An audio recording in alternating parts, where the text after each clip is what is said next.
Sakit hati itu seperti benih dendam, ya, seperti seperti benih. Nah, benih itu kalau kita lempar ke hati, itu cepat sekali tumbuhnya. Ya, dia bisa mengakar, bisa tumbuh secara cepat. Bahkan di dalam hati itu, dia bisa jadi pohon yang sangat besar sekali.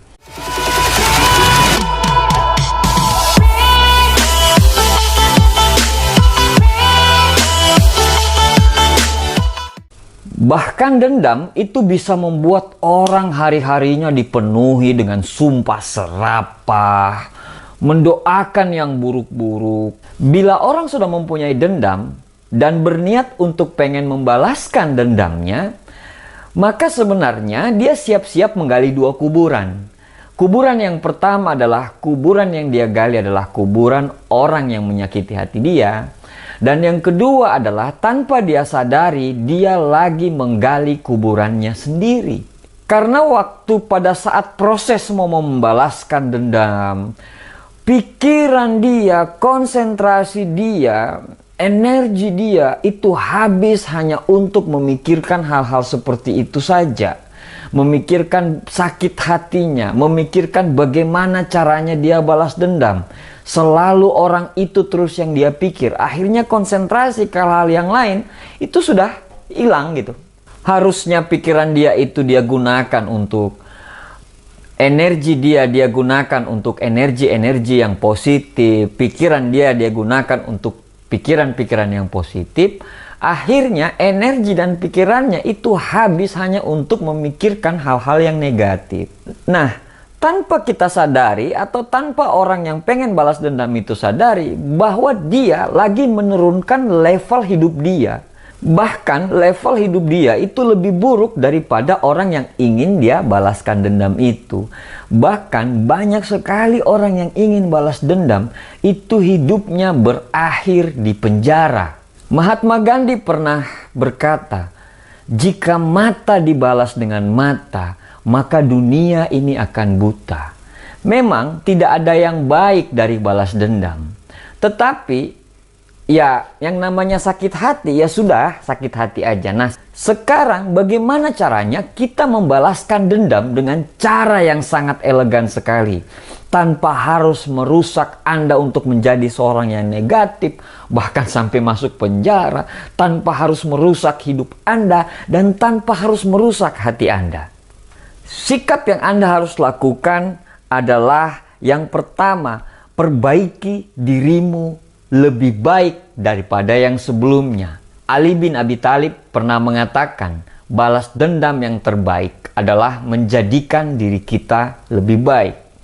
Nah, bayangkan apa yang terjadi, misalnya Anda disakiti orang, atau Anda lagi disakiti orang, diremehkan orang, dan Anda dendam. Nah, pada saat itu justru Anda jatuh, story-nya Anda itu hal-hal yang sedih, hal mencaci maki, Instagram, media sosial Anda dipenuhi dengan keluhan, caci maki, kesedihan, dan semuanya. Ya mereka yang menang. Orang itu yang menang.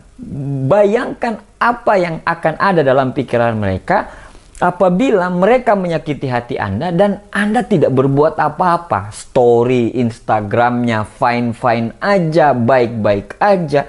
Instagramnya baik-baik aja. Facebooknya, status di line, status di WhatsApp Anda semuanya baik-baik aja.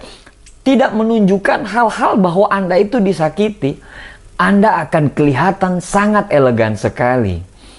Bersikaplah normal seperti tidak terjadi sesuatu. Kenapa? Salah satu tujuan mereka membuat Anda sakit hati atau meremehkan Anda akan berkicau di media sosial. Nah, kalau Anda berkicau, berkeluh kesah, memaki, mengumpat di media sosial, itu yang mereka harapkan.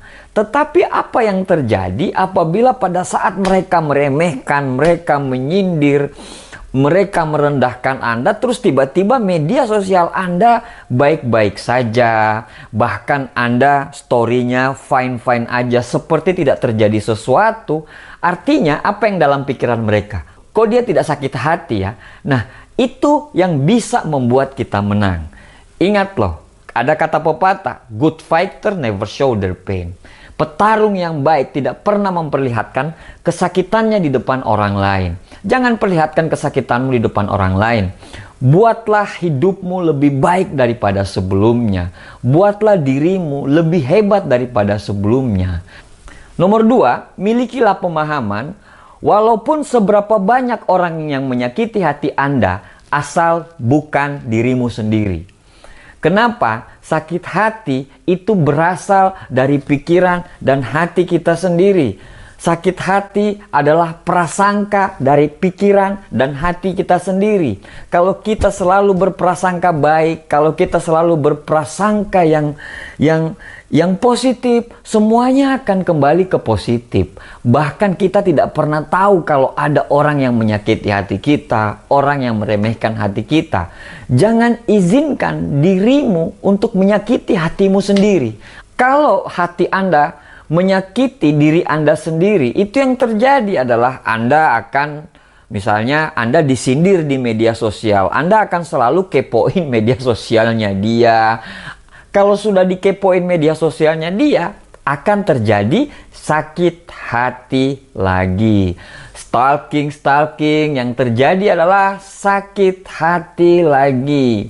Cari tahu tentang kabar orang yang bikin sakit hati, yang terjadi adalah sakit hati lagi.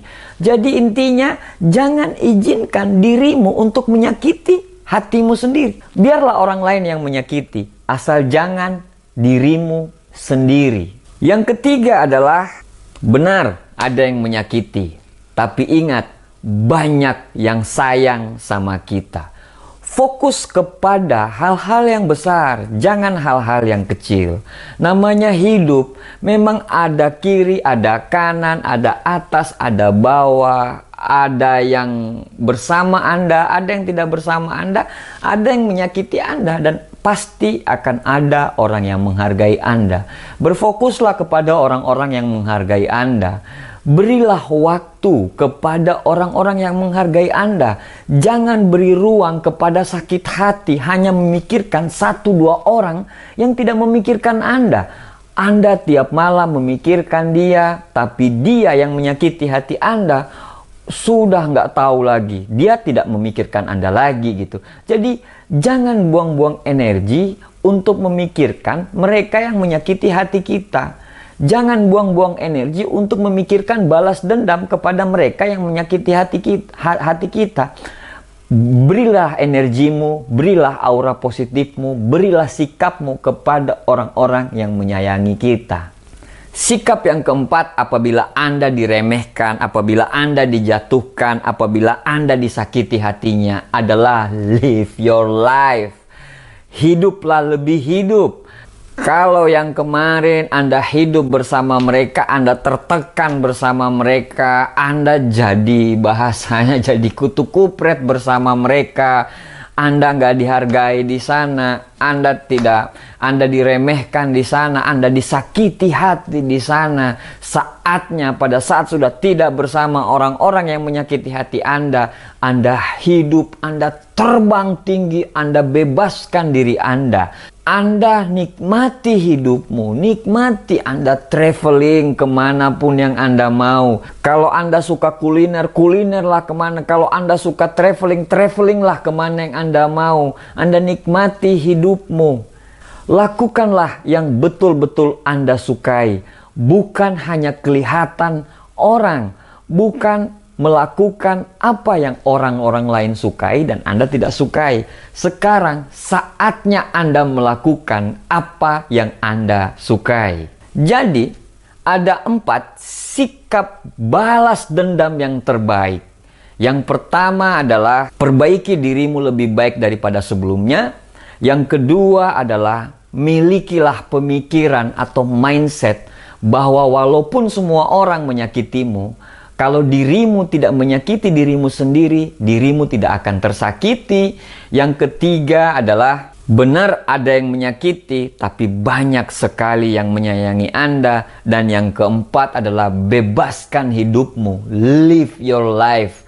4 itu adalah balas dendam yang terbaik apabila Anda disakiti, apabila Anda tidak dihargai. Teman-temanku sekalian, balas dendam yang dengan konteks positif tadi itu bisa membawa Anda menjadi pribadi yang lebih baik. Saya tidak menyarankan Anda untuk melakukan balas dendam yang negatif.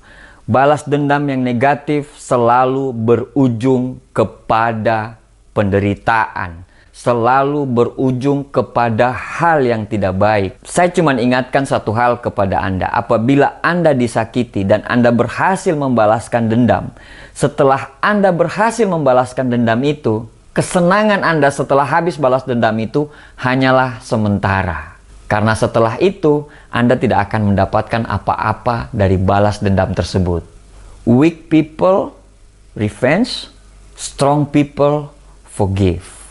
Jadi, pada saat kita disakiti, balas dendamlah dengan sempurna, yaitu jadikan dirimu lebih baik daripada yang sebelumnya.